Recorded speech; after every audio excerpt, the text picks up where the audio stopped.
Halo semua, balik lagi di channel Toraokun. Sebelum pembahasannya dimulai, silahkan klik tombol subscribe dan aktifkan lonceng notifikasinya supaya kalian gak ketinggalan info dan teori terbaru dari Mimin. Kalau udah, terima kasih.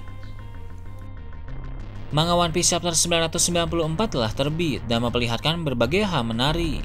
Dalam video kali ini, channel Toraokun akan membahas tentang chapter terbaru ini dengan memberikan pendapat dan juga beberapa teori.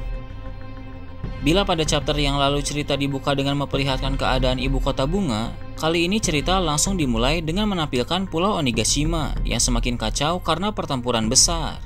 Cerita langsung berfokus ke bagian atap istana, tempat Kaido dalam wujud naga sedang bertarung menghadapi sarung pedang merah.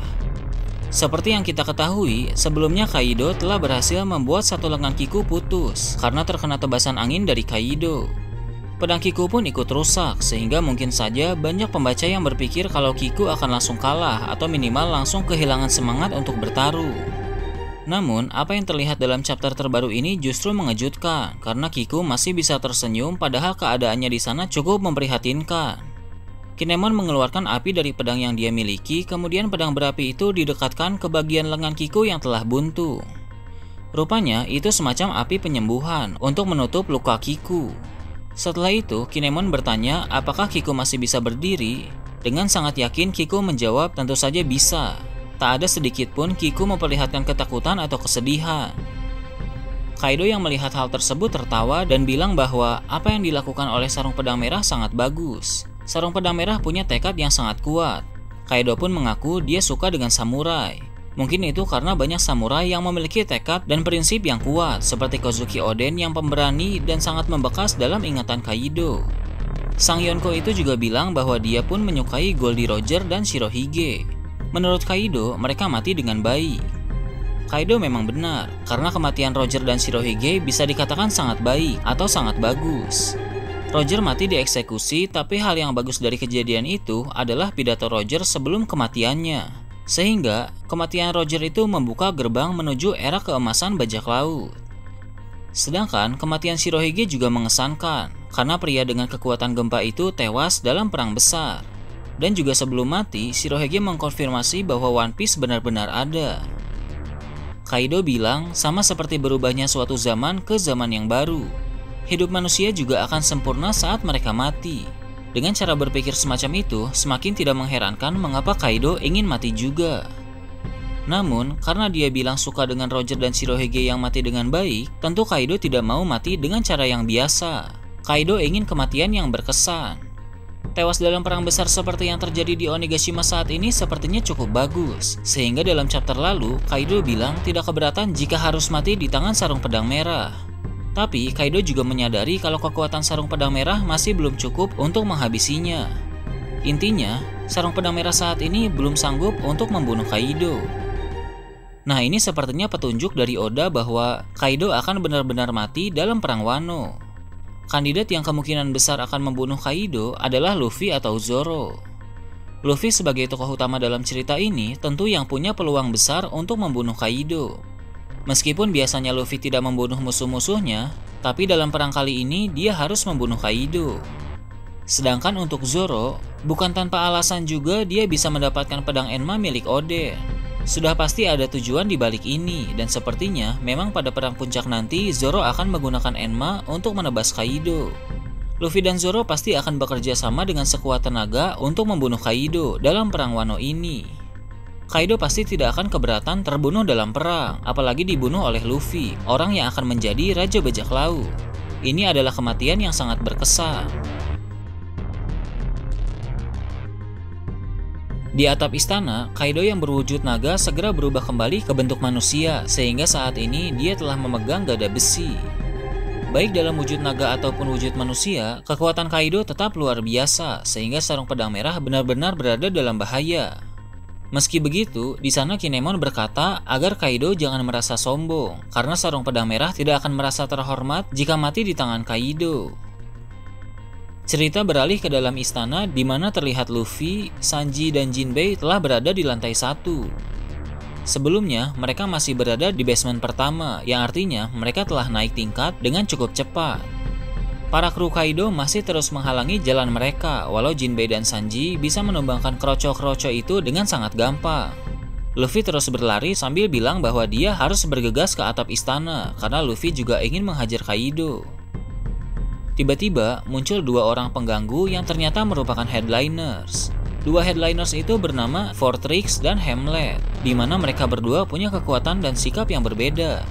Namun, dua headliners itu ternyata sangat lemah sehingga bisa dihajar dengan mudah oleh Jinbei dan Sanji. Setelah itu, cerita beralih ke panggung pesta, di mana beberapa orang telah terinfeksi virus iblis es dari Queen.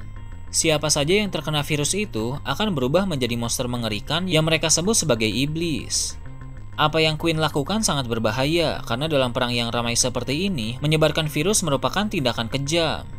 Mereka yang terkena virus akan kehilangan akal, tubuh diselimuti es, serta berubah menjadi lebih besar dan kuat. Di sana para mantan pengikut Orochi yang kini telah mengabdi kepada Kaido pun merasa kerepotan dan menganggap bahwa perbuatan Queen sangat gila. Salah satu rekan Hyogoro yang merupakan seorang pemimpin Yakuza bernama Oomasa terinfeksi virus dari Queen.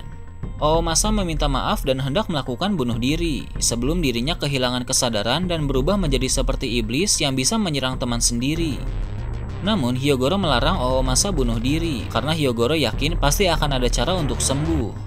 Seandainya pun sudah terlambat, Hyogoro berjanji akan menghabisi Oomasa sehingga Oomasa tidak perlu bunuh diri. Tidak jauh dari situ, Chopper berkata pada teman-temannya bahwa mustahil untuk membuat obat untuk menyuntikkan ke semua orang yang telah terinfeksi. Meski begitu, Chopper tahu di sana ada Queen si pembuat virus. Jadi pasti Queen menyimpan vaksin virus tersebut. Jadi, cara terbaik yang bisa dilakukan adalah dengan mengambil vaksin dari Queen. Kemudian Chopper akan memperbanyak vaksin itu menjadi berlipat-lipat ganda. Chopper juga khawatir kepada orang-orang yang telah terkena virus, karena virus tersebut sangat berdampak kepada tubuh mereka. Rupanya, virus dari peluru iblis es akan membunuh orang yang terinfeksi dalam waktu 1 jam. Dengan begitu, orang-orang yang terkena virus wajib sembuh dalam jangka waktu kurang dari 1 jam. Apo ingin naik ke tempat di mana Queen berada, tapi pintu menuju ke sana terkunci. Dari atas, Queen malah melakukan hal yang tidak terduga dengan melemparkan vaksin kepada Apo. Ternyata Queen bermaksud menyelenggarakan permainan mau. Aturan mainnya sederhana. Orang-orang hanya harus mengejar Apo untuk merebut vaksin, sedangkan Apo harus menjaga vaksin tersebut, karena kalau sampai berhasil direbut, Queen berjanji akan menyiksa Apo sampai mati. Semua orang di sana yang belum terinfeksi mulai mengejar Apo, dan permainan maut pun telah dimulai. Kemudian, cerita beralih ke tempat yang berbeda. Kali ini, yang disorot adalah bagian dalam tengkorak raksasa, tempat bernama Menara Unou.